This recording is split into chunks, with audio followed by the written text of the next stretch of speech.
तो राजा भैया राज्यसभा चुनाव में किसे वोट देने जा रहे हैं? दोनों बड़े दलों के प्रदेश अध्यक्षों ने उनसे मुलाकात कर ली है, लेकिन राजा भैया का रुख क्या है, हम आज ये समझेंगे। ये भी जानिए कि पल्लवी पटेल किसे वोट करेंगी। पल्लवी पटेल ने आखिर आज बहुत कुछ साफ कर दिया है।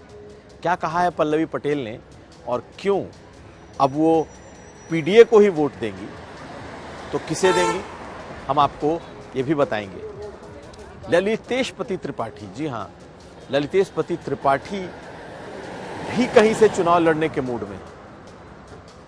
टीएमसी के नेता हैं, पुराने कांग्रेसी हैं। अखिलेश यादव से मुलाकात की क्या है वजह? क्या वो सचमुच कहीं से चुनाव लड़ने जा रहे हैं, ये भी समझेंगे।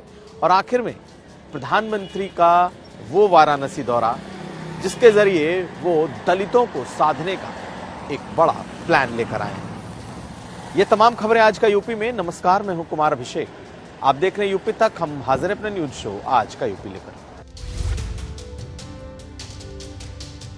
तो राज्यसभा चुनाव को लेकर उत्तर प्रदेश की सियासत गरमा रही है। देश भर के अलग अलग राज्यों से राज्यसभा के उम्मीदवार एक एक करके निर्विरोध चुने जा रहे हैं, लेकिन उत्तर प्रदेश को 28 फरवरी का इंतजार करना होगा, क्योंकि तब जब इस पर वोटिंग होगी तभी ये तय होगा कि कौन कौन लोग राज्यसभा जा रहे हैं। क्योंकि बीजेपी ने यहां 8वां अपना उम्मीदवार उतार दिया है, यानी कि कुल 10 सीट है और 11 लोग चुनाव मैदान में।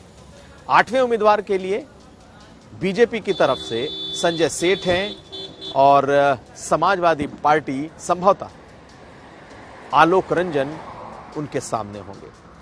ऐसे में तमाम नजरें इस ओर टिकी हैं कि राजा भैया की जो 2 सीट है, यानी कि 2 विधायक जो उनके हैं, उनके साथ जोड़कर वो आखिर किसे वोट करेंगे। राजा भैया इस वक्त बेहद अहम हो चुके हैं।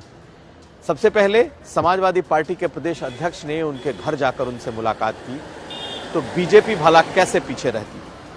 बीजेपी अभी तक तो टेकन फॉर ग्रांटेड ले रही थी, लेकिन राजा भैया की मुलाकात जैसे ही समाजवादी पार्टी के प्रदेश अध्यक्ष नरेश उत्तम पटेल ने राजा भैया से उनके घर पे जाकर मुलाकात की, तो बीजेपी कहां पीछे रहने वाली थी। उसके भी प्रदेश अध्यक्ष मंत्री के साथ मिलने जा पहुंचे। राजा भैया अभी तक फिलहाल शांत हैं और उन्होंने इस पर कोई आखिरी फैसला नहीं किया है, लेकिन उन्होंने अपनी अहमियत जता दी है कि ऐसी स्थिति में जबकि एक एक वोट राज्यसभा के लिए बेहद अहम है, ऐसे में उनके 2 वोट की महत्ता तो सबसे ज्यादा बनी हुई है। अखिलेश यादव से पुराना जो रिश्तों में खटास थी, जो तलखी थी, वो भी कम करने की कोशिश की गई है, लेकिन राजा भैया ने अभी तक खुलकर ये नहीं कहा है कि वो वोट किसे देने जा रहे हैं। बीजेपी और सपा दोनों को उम्मीद है कि ये 2 वोट उन्हें मिल जाएंगे और जिसे ये दोनों वोट मिलेंगे वो जीत जाएगा। लेकिन बीजेपी के बड़े नेता केशव प्रसाद मौर्य, जो कि डिप्टी सीएम हैं, उन्होंने कहा कि उनके पास पर्याप्त वोट है और जब 28 तारीख को वोटिंग होगी तब पता चलेगा कि उन्हें कितने वोट मिल रहे हैं और सभी दलों के वोट हैं। सुनिए क्या कह रहे हैं केशव प्रसाद मौर्य। हमारे पास 8 प्रत्याशियों को जुटाने के लिए हमारे पास पर्याप्त वोट है और उस वोट के आधार पर ही हमने 8वां कैंडिडेट भी लड़ाने का काम किया है। भारतीय जनता पार्टी के 8 राज्यसभा के प्रत्याशी राज्यसभा के सांसद बनकर के 27 तारीख को जब वोटों की गिनती हो जाएगी तो आपको ध्यान में आएगा। दरअसल समाजवादी पार्टी को अगर 2 वोट मिल जाते हैं जनसत्ता पार्टी यानी कि राजा भैया के, तो उनके लिए उनके तीसरे उम्मीदवार की जीत आसान हो जाएगी। लेकिन अभी तक राजा भैया ने अपने पत्ते नहीं खोले। ऐसे में सबकी उम्मीदें इस बात पर टिकी हैं कि राजा भैया का वोट उन्हें ही मिलेगा। अब अगली खबर। पिछले दिनों पल्लवी पटेल अखिलेश यादव पर बेहद हमलावर थी। उन्होंने राज्यसभा के जब सूची देखी तो साफ कह दिया कि वो वोट नहीं देंगी, पीडीए के अलावा किसी को वोट नहीं देंगी। लेकिन अब पल्लवी पटेल के सुर भी नरम पड़ते दिखाई दे रहे हैं। उन्होंने कहा है कि वो पीडीए को ही वोट देंगी, लेकिन वो अब रामजी लाल सुमन को वोट देंगी। यानी कि जिस बात की चर्चा हम लोग कर रहे थे कि समाजवादी पार्टी के पास जो 3 कैंडिडेट हैं उसमें रामजी लाल सुमन दलित उम्मीदवार हैं। ऐसे में पल्लवी पटेल ने कहा है कि वो अब सपा के लिए वोट करेंगी, लेकिन उनका वोट पीडीए को जाएगा, यानी कि उनके कोटे में रामजी लाल सुमन होंगे जिन्हें वो वोट करेंगी। सपा और कांग्रेस के गठबंधन के वजूद में आ जाने के बाद अब ये एक तरीके का मेल्टडाउन है, या यूं कहें उनके स्टैंड का सॉफ्ट होना है। जिस तरीके से वो अखिलेश यादव और खासकर समाजवादी पार्टी पर पीडीए को लेकर अग्रेसिव थी, अब उनका रुख नर्म होता जा रहा है, क्योंकि पल्लवी पटेल के लिए इंडिया ब्लॉक, इंडिया गठबंधन और अब अखिलेश यादव के साथ रहना उनकी मजबूरी है। ऐसे में आज उन्होंने अपनी बातचीत में साफ साफ कह दिया कि वो समाजवादी पार्टी के कैंडिडेट को वोट करेंगी, पीडीए को करेंगी और अखिलेश यादव के साथ गठबंधन में जहां वो सीटें देंगे वहां लड़ेंगी भी। यानी कि अब जो एक तरीके की बगावत उन्होंने की थी, अब वो अब पूरी तरीके से वापसी की राह पर है और सीधे सीधे आज उनका रुख दिख गया कि वो जो तलखी थी वो कम करने की कोशिश है और उनका वोट भी सपा को ही जा रहा है। सुनिए क्या कह रही हैं पल्लवी पटेल। आगे गठबंधन में कौन रहेगा कौन नहीं रहेगा, तो इस पे तो माननीय अखिलेश यादव जी के पास ही पहले भी ये उनके पास अधिकार सुरक्षित थे कि कौन इस गठबंधन का हिस्सा होगा कौन नहीं होगा, और अभी भी मेरा ये मानना है कि अभी भी उन्हीं के पास ये अधिकार सुरक्षित हैं कि कौन आगे इसमें और एड ऑन होगा। नहीं, इस पे क्या क्लैरिटी चाहिए। मैं पहले ही कह रही हूँ कि मैं पीडीए हूँ और पीडीए के प्रति प्रतिबद्ध हूँ और उसी के साथ रहूंगी। किसके पीडीए सर? आप मतलब रामजी लाल सुमन के साथ जाएंगी या नहीं, दूसरा पीडीए है ही कहाँ। तो इस बयान के बाद अब पल्लवी पटेल वोट तो देंगी, लेकिन 2024 के का जो ये पार्लियामेंट का चुनाव है उसमें वो अपनी पार्टी के लिए यानी कि अपना दल कमेरावादी के लिए कई सीटें भी चाहती हैं। क्या अखिलेश यादव उन्हें लोकसभा की सीटें देंगे? अगर देंगे तो कौन सी देंगे, इस पर नजर बनी रहेगी। लेकिन उनकी कोशिश है कि कम से कम 2 से 3 सीटें समाजवादी पार्टी से ली जाएं। क्या इतनी सीटें समाजवादी पार्टी पल्लवी पटेल के अपना दल कमेरावादी को देगी, ये बड़ा सवाल है।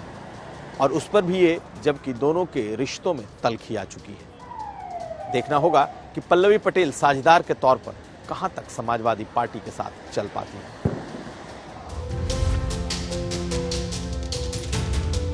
अखिलेश यादव के साथ आज मुलाकात की एक तस्वीर आई और ये मुलाकात थी ललितेश पति त्रिपाठी की। जी हां, ललितेश पति त्रिपाठी कमलापति त्रिपाठी के पोते हैं, बड़े कांग्रेसी नेता और वाराणसी और पूर्वांचल के सबसे बड़े ब्राह्मण नेताओं में शुमार रहे कमलापति त्रिपाठी के पोते।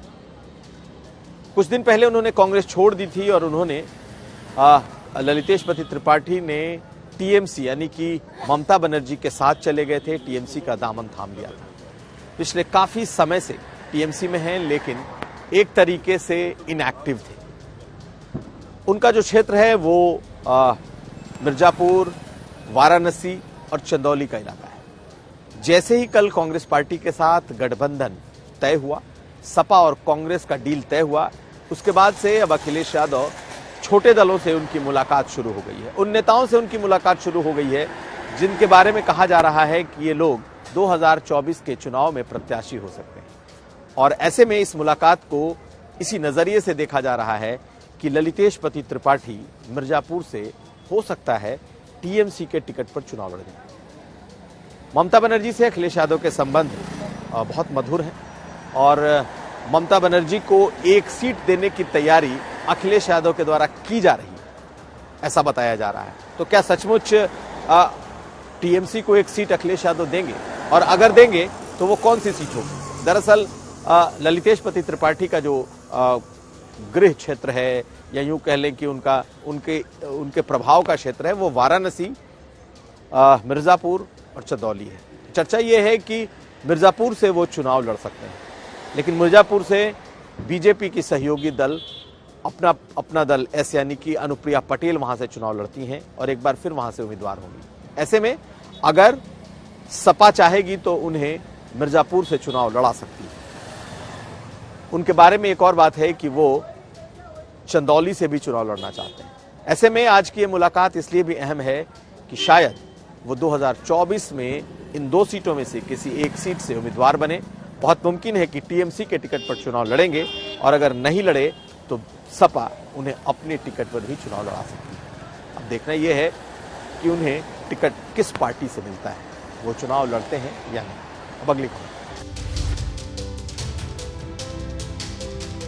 आज प्रधानमंत्री वाराणसी पहुंच रहे हैं। प्रधानमंत्री मोदी की ये 2 दिनों की यात्रा है और देर रात यानी कि गुरुवार देर रात वो वाराणसी एयरपोर्ट पर उतरेंगे और यहां से शहर भ्रमण करते हुए यानी कि लगभग रोड शो के जैसा उनका कार्यक्रम है जो वाराणसी के बाबतपुर एयरपोर्ट से लेकर DLW तक जाएगा। पूरे रास्ते इस बात के इंतजाम है कि उनका स्वागत रंगारंग तरीके से ढोल नगाड़ों के साथ, पुष्प वर्षा के साथ की जाए। लेकिन उनकी इस यात्रा के कई मकसद हैं। 2024 के चुनाव की आचार संहिता लगने के पहले ये उनकी अंतिम यात्रा है, लेकिन इसमें हजारों करोड़ का वो सौगात लेकर काशीवासियों के लिए आ रहे हैं।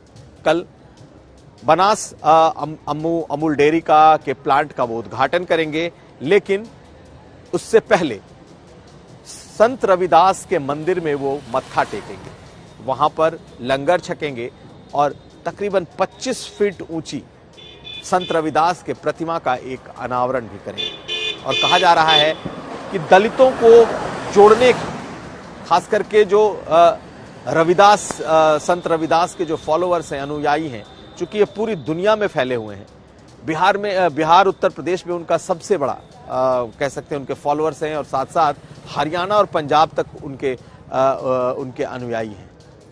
ऐसे में इस कार्यक्रम के माध्यम से प्रधानमंत्री मोदी दलितों तक पहुंचने की एक बड़ी कोशिश कर रहे हैं और इसी बहाने इस वक्त पंजाब और हरियाणा के जो किसान हैं, खास करके जो दलित किसान हैं, जो सिख किसान हैं, उन तक भी अपना संदेश देंगे। तो इसके पीछे 2024 चुनाव को लेकर ये सोच दिखाई देती है कि वाराणसी में, जहां पर संत रविदास का जन्म हुआ, मध्यकाल के सबसे बड़े भक्ति के कवियों में से एक रहे, जिन्होंने जाति पाति सारे बंधन तोड़े, मीरा के गुरु कहे गए, ऐसे संत रविदास के इस जयंती के माध्यम से, इस कार्यक्रम के माध्यम से वो दलितों तक पहुंचने की कोशिश करेंगे। तो ये था आज का यूपी। हम कल फिर हाजिर होंगे। हमें दीजिए इजाजत। नमस्कार।